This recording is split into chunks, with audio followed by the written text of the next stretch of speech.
Hey guys, welcome back to our YouTube channel. Let's go. Good morning everyone. So ಹೊರಗಡೆ view ನೋಡಿ 6:30 ಆಗಿದೆ. So ಇಲ್ಲೇ ರೂಮಲ್ಲಿ ಮಲಗಿದ್ವಿ. ನಮ್ಮ ಕಾರ್ ಕೂಡ ಇಲ್ಲೇ ಇಟ್ಟಿದ್ವಿ. ಕಾರಲ್ಲಿ ಬ್ರಷ್ ಎಲ್ಲ ಇದೆ, ಹೋಗಿ ತೆಗೆದುಕೊಂಡು ಬಂದು ರೆಡಿಯಾಗಿ ಹೊರಡೋದು.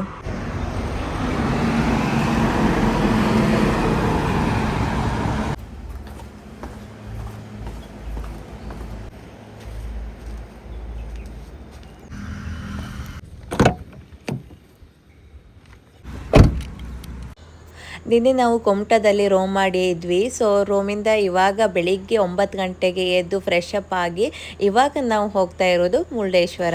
ಮೊದಲೇ ಅಲ್ಲಿಗೆ ಹೋಗಬೇಕು ಅಂತ ಪ್ಲ್ಯಾನ್ ಮಾಡಿ ನಾವಿಲ್ಲಿ ಹಾಲ್ಟ್ ಆಗಿದ್ದು. ಸೊ ಇದು ಡ್ರೆಸ್ ಬಂದು ನಾನು ನಿನ್ನೆ ಅಷ್ಟೇ ಆರ್ಡರ್ ಮಾಡಿದ್ನಲ್ಲ, ಈ ರೀತಿಯಾಗಿತ್ತು. ದೇವರ ದರ್ಶನ ಎಲ್ಲ ಮಾಡಿಕೊಂಡು ಮನೆಗೆ ಹೋಗೋದು ಅಂತ ಹೇಳಿ ಪ್ಲ್ಯಾನ್ ಇತ್ತು.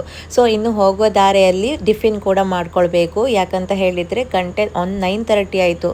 ತುಂಬ ಚೆನ್ನಾಗಿ ನಿದ್ದೆ ಮಾಡಿದ್ವಾ, ಟಿಫಿನ್ ಕೂಡ ಮಾಡಿರಲಿಲ್ಲ. ಬೆಳಿಗ್ಗೆ ಬೇಗ ಮಾಡ್ತಾ ಇದ್ವಿ, ಆದರೆ ನಿನ್ನೆ ನೈಟ್ ಬರುವಾಗಲೇ 3:30 ಆಗಿತ್ತು. ಸೊ ತುಂಬಾ ಸುಸ್ತಾಗಿತ್ತು. ಸೊ ಹಾಗಾಗಿ ಚೆನ್ನಾಗಿ ನಿದ್ದೆ ಮಾಡಿಬಿಟ್ವಿ. ಸೊ ಇವಾಗ ರೆಡಿ ಆಗಿಬಿಟ್ಟು ಹೋಗ್ತಾ ಇದ್ವಿ. ಹಾಗೆ ತಲೆ ಸ್ನಾನ ಮಾಡಿದ್ದೆ, ಫುಲ್ಲು ತಲೆ ಒದ್ದೆ ಆಗಿತ್ತು. ಜೊತೆಗೆ ಶೆಕೆ ಮಾತ್ರ ಹೇಳಲಿಕ್ಕೆ ಸಾಧ್ಯ ಇಲ್ಲ, ಅಷ್ಟು ಶೆಕೆ ಇತ್ತು.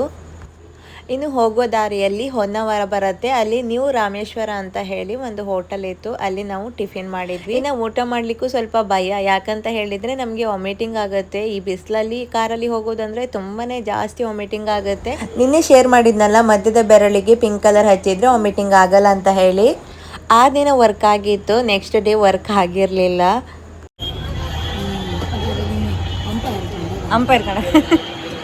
ಅಂಪೈರ್ ಕಡೆ ಕಾಣ್ತಿದ್ನಂತೆ. ಒಳ್ಳೆ ಇದಾಗ್ತು. ಇನ್ನು ಬಿಸಿಲು ಜಾಸ್ತಿ ಇದೆ ಅಂತ ಹೇಳಿ ನಾನು ಆರ್ನ ಕ್ಯಾಬ್ ಕೂಡ ತೆಗೆದುಕೊಂಡ್ವಿ. ಅದ್ವಿನ್ ಹತ್ರ ಆಲ್ರೆಡಿ ಇತ್ತು. ಇನ್ನು ಜಾಸ್ತಿ ಬಿಸಿಲಿರುವಾಗ ಸನ್ ಗ್ಲಾಸರ್ನ ಯೂಸ್ ಮಾಡಿ ನೋಡಿ, ತುಂಬಾ ಹೆಲ್ಪ್ ಆಗುತ್ತೆ. ಸೊ ಈ ಬಿಸಿಲು ನಮಗೆ ಕಣ್ಣಿಗೆ ಜಾಸ್ತಿ ಆಗಿ ಬೀಳೋದಿಲ್ಲ, ಇದು ತುಂಬಾ ಹೆಲ್ಪ್ ಆಗುತ್ತೆ. ನಾನು ಇದನ್ನು ಯಾವಾಗಲೂ ಯೂಸ್ ಮಾಡ್ತಾನೆ ಇರ್ತೀನಿ. ಸೊ ಹಾಗಾಗಿ ಹೇಳ್ತಾ ಇರೋದು. ಎಂತ ಬಿಸಿಲ ಇಲ್ಲ, ಇಲ್ಲಿ ಒಂದು ಮೇಕಪ್ ಒಂದು ಉಳಿತಾಯ, ಮೇಕಪ್ ಮಾಡೋದೇ ಬೇಡ. ವಾವ್ ವಾವ್, ಎಂತ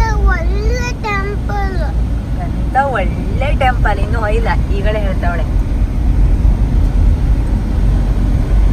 ಎಷ್ಟು ದೊಡ್ಡ ದೇವರು, ಅದ್ರ ಮೇಲೆ ಹತ್ತು ಅಂತ ಹೇಳುದು ನಾನು ಲಾಸ್ಟ್ ಎಂಡ್ ತನಕ. ಇದ್ರ ಮೇಲೆ ಹಾ, ನಾವು ಅಲ್ಲಿಗೆ ಹೊತ್ತಾಗಿದೆ. ಇಲ್ಲಿ ಟೆಂಪಲ್ ಉಂಟು, ಅದು ಮ್ಯೂಸಿಯಂ ಅಲ್ಲ, ಟೆಂಪಲ್ ಈಚೆಗೆ, ಟೆಂಪಲ್ ಇಪ್ಪುದು ಈಚೆಗೆ. ಇದು ಟೆಂಪಲ್ ಅಲ್ಲ, ಇದು ಬೀಚ್, ಇದು ಟೆಂಪಲ್.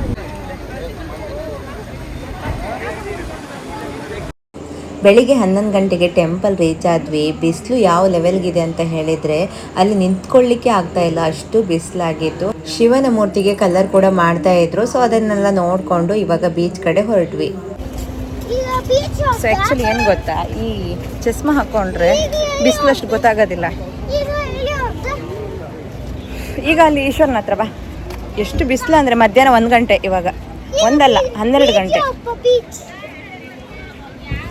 ಇವಾಗ ಕಾರ್ ಹತ್ರ ಹೋಗುದು. ಈಗ ಇದಕ್ಕೋಪ ಶಿವನ ಹತ್ರ ಹೋಪ. ಏನು ಗೊತ್ತಾ ಗೈಸ್, ಹೋಗ್ತಾ ಹೋಗ್ತಾ ಬೆಂಕಿ ರೀತಿಯಾಗಿತ್ತು ಆ ಬಿಸಿಲು. ನಾನು ಹಾಗೆ ಮಾಡಬೇಕು, ಇಲ್ಲಿ ಹೋಗಬೇಕು, ಅಲ್ಲಿ ಹೋಗಬೇಕು ಎಲ್ಲ ಅಂದ್ಕೊಂಡಿರೋದಷ್ಟೇ, ಬಟ್ ಏನೂ ಮಾಡಲಿಕ್ಕಾಗಲಿಲ್ಲ. ಸೊ ಇವಾಗ ಮಧ್ಯಾಹ್ನ ಉರಿ ಬಿಸಿಲಿಗೆ ನಾವಿವಾಗ ಬೀಚ್ಗೆ ಬಂದಿದ್ವಿ.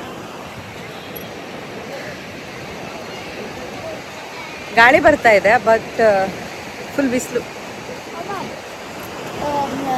ನಾವು ಬೋಟ್ ರೈಡಿಂಗ್ ಪಾಪ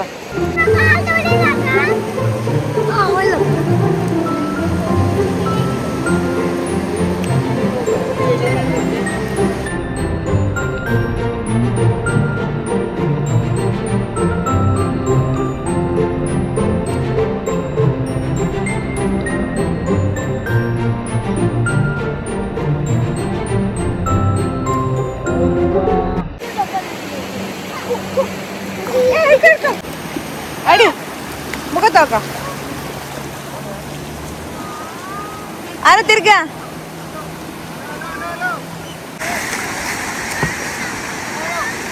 ಚಲೋ ಗೋ.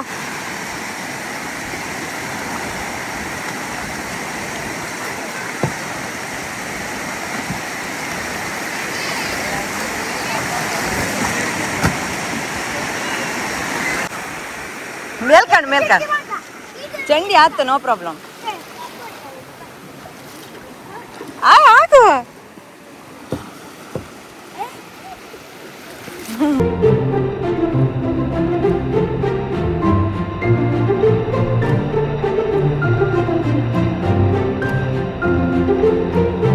ಸೊ ಫೈನಲಿ ಬೀಚಲ್ಲಿ ಸುತ್ತಾಡಿದ್ದಾಯಿತು.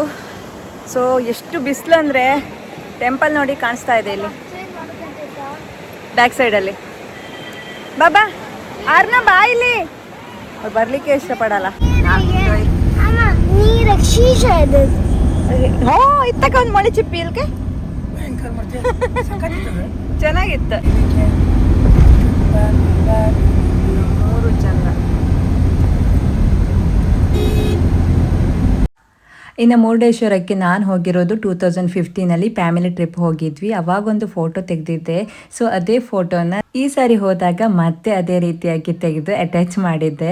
ಸೊ ಈ ರೀತಿ ನೋಡಲಿಕ್ಕೆ ನನಗೆ ತುಂಬ ಇಷ್ಟ ಆಗೋದು. ಸೊ ಹಾಗೆ ಅದ್ವಿನ್ ಕೂಡ ಅಷ್ಟೇ ಬೀಚಲ್ಲಿ ಆಟ ಆಡಿ ಡ್ರೆಸ್ ಎಲ್ಲ ಕೊಳಕು ಮಾಡಿಕೊಂಡು ಮತ್ತೆ ನನಗೆ RCB ಡ್ರೆಸ್ ಬೇಕು ಅಂತ ಹೇಳಿ ತೆಗೆದುಕೊಂಡ. ಸೊ ಹಾಗೆ ಮಾಯಿ ಕೂಡ ಕಾಲ್ ಮಾಡಿ ಬ್ರಹ್ಮಾವರ ಹತ್ರ ಬನ್ನಿ ಅಂತ ಹೇಳಿದ್ವಿ. ಯಾಕೆ ಗೊತ್ತಾ, ಧರ್ಮಸ್ಥಳ ಹೋಗಬೇಕಿತ್ತು, ಅರ್ಜೆಂಟಾಗಿ ಹೋಟೆಲಿಂದ ಕಾಲ್ ಬಂದಿತ್ತು. ಸೊ ಹಾಗಾಗಿ ಹಸ್ಬೆಂಡ್ ಅರ್ಜೆಂಟಾಗಿ ಹೋಗಬೇಕಿತ್ತು. ಸೊ ಹಾಗಾಗಿ ಅವರನ್ನು ಅಲ್ಲಿಗೆ ಕರೆದು ಡೈರೆಕ್ಟಾಗಿ ಧರ್ಮಸ್ಥಳ ಸುಬ್ರಹ್ಮಣ್ಯ ಹೊರಟ್ವಿ. ಹೋಗೋ ದಾರಿಯಲ್ಲಿ ಊಟ ಕೂಡ ಮಾಡಿ ಇವಾಗ ನೇತ್ರಾವತಿ ನದಿ ಹತ್ತಿರ ಬಂದ್ವಿ. ನೇತ್ರಾವತಿ ನದಿ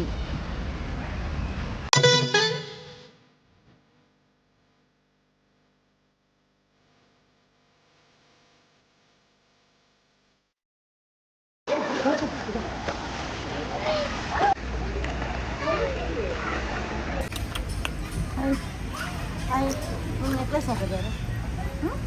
ಯಾರು ಹಾಕಿದೆ ನೆಕ್ಲೆಸ್? ಒಯ್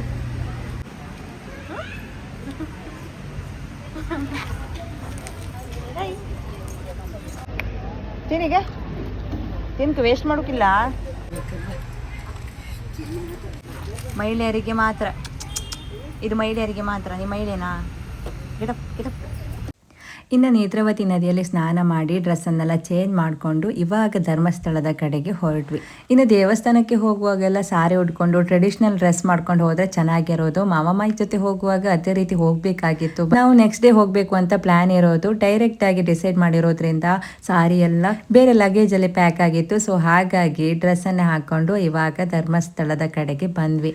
ಇನ್ನು ಧರ್ಮಸ್ಥಳದಲ್ಲಿ ರೀಸೆಂಟಾಗಿ ರಥ ಕೂಡ ಆಗಿರೋದ್ರಿಂದ ಅದನ್ನು ಕೂಡ ನೋಡಲಿಕ್ಕೆ ಸಿಕ್ತು. ಜೊತೆಗೆ ನಾವು 5 ಗಂಟೆ ಹಾಗೆ ಧರ್ಮಸ್ಥಳಕ್ಕೆ ರೀಚ್ ಆಗಿರೋದು. ನಮಗೆ ವಿಶೇಷ ದರ್ಶನ ಕೂಡ ಸಿಕ್ತು. ಹಾಗೆ ನಾವು ಕ್ಯೂ ಅಲ್ಲಿ ಕೂಡ ನಿಂತ್ಕೊಂಡಿಲ್ಲ, ಯಾಕಂದರೆ ಲೇಟ್ ಆಗುತ್ತೆ ಅಂತ ಹೇಳಿ 200 ರೂಪೀಸ್ ಸ್ಪೆಷಲ್ ರೂಟಲ್ಲೇ ಹೋದ್ವಿ.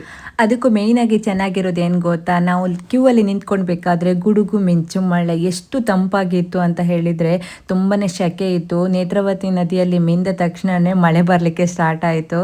ಸೊ ಅದು ನಮಗೆ ಸ್ಪೆಷಲ್ ಅನ್ನಿಸ್ತು. ಇನ್ನು ಸುಬ್ರಹ್ಮಣ್ಯ ಹೋಗಬೇಕಾದ್ರಂತೂ ಫುಲ್ಲು ಗುಡುಗು ಮಿಂಚು ಮಳೆ. ಸೊ ಎಲ್ಲವನ್ನ ಶೇರ್ ಮಾಡ್ತೀನಿ, ಮಿಸ್ ಮಾಡಿದೆ ಎಂಡ್ ತನಕ ನೋಡಿ.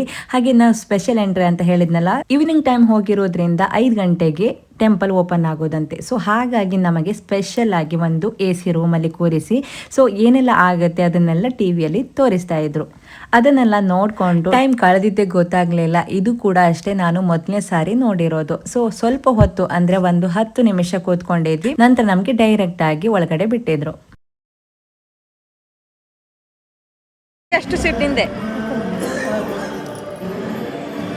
ಅಜ್ಜಿ ಮೊಮ್ಮಗಳು ಇದಾ ವೇಟಿಂಗ್ ಚಾರ್ಜ್. ಮಾಯಿ ಇದು ನನ್ನ ಮಾಯಿ. ಹೌದು, ಅಲ್ಲ ಅದು ಅವಳ ಅಜ್ಜಿ ಅಲ್ಲ, ನನ್ನ ಮಾಯಿ ಅವಳ ಅಜ್ಜಿ ಅಲ್ಲ, ಇವನ ಅಜ್ಜಿ ಅಲ್ಲ ಅಲ್ಲ ಅಲ್ಲ ಅಲ್ಲ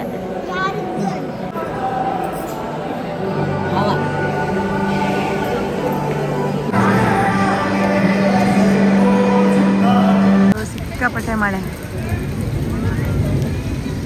ಇನ್ನು ಧರ್ಮಸ್ಥಳದಲ್ಲಿ ದರ್ಶನ ಮುಗಿಸಿ ಹೊರಗಡೆ ಬರಬೇಕಾದ್ರೂ ಕೂಡ ಅಷ್ಟೇ ತುಂಬ ಚೆನ್ನಾಗಿ ತಂಪಾಗಿತ್ತು, ಮಳೆ ಬರ್ತಾ ಇತ್ತು. ನಾವು ಯಾವುದೇ ಫೋಟೋ ಕೂಡ ತೆಗಿಲಿಕ್ಕೆ ಸಾಧ್ಯ ಆಗಲಿಲ್ಲ.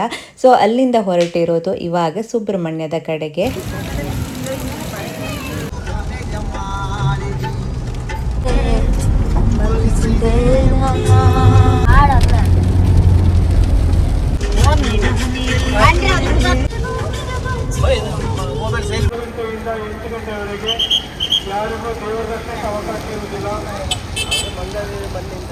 ನಾವೆಷ್ಟು ಲಕ್ಕಿ ಅಂತ ಹೇಳಿದರೆ 6:50ಗೆ ಸುಬ್ರಹ್ಮಣ್ಯ ಮುಟ್ಟಿದ್ವಿ. 7 to 8 ತನಕ ಬಂದಿದೆಯಂತೆ. 10 ಮಿನಿಟಲ್ಲಿ ದರ್ಶನ ಸಿಕ್ತು ಗೊತ್ತಾ. ಇಲ್ಲ ಅಂತಾದರೆ ಮತ್ತೆ 8 ಗಂಟೆ ತನಕ ವೆಯ್ಟ್ ಮಾಡಿ ದರ್ಶನ ಮುಗಿಸಿ ಮನೆಗೆ ಬರೋದ್ರೊಳಗೆ ಲೇಟ್ ಆಗ್ತಿತ್ತು. ನಾವು 12 ಗಂಟೆ ಹಾಗೆ ಮನೆಗೂ ಕೂಡ ರೀಚ್ ಆದ್ವಿ. ಈ ಮಳೆಯಿಂದ ನಾವು ಎಲ್ಲಿ ಏನು ಕೂಡ ಪರ್ಚೇಸ್ ಮಾಡಲಿಲ್ಲ. ಆದರೆ ಸುಬ್ರಹ್ಮಣ್ಯದಲ್ಲಿ ಒಂದು ಮಂಕಿ ಕ್ಯಾಪ್ ತೆಗೆದುಕೊಂಡ್ವಿ. ಇದರ ಕಥೆ ನಾನು ಮುಂದಿನ ವ್ಲಾಗಲ್ಲಿ ಶೇರ್ ಮಾಡ್ತೀನಿ.